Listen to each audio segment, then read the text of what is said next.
Cleaning the exterior, the media sensors and the media compartment on the ZT220 series printers.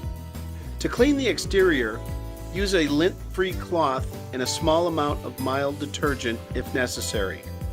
Do not use harsh or abrasive cleaning agents or solvents. To clean the media compartment, brush, air blow, or vacuum any accumulated paper lint and dust away from the media and ribbon pads. Clean the sensors using the same method to remove dust and paper lint. Move the empty ribbon supply core to the ribbon take-up spindle. You are now ready to load your new ribbon supply roll.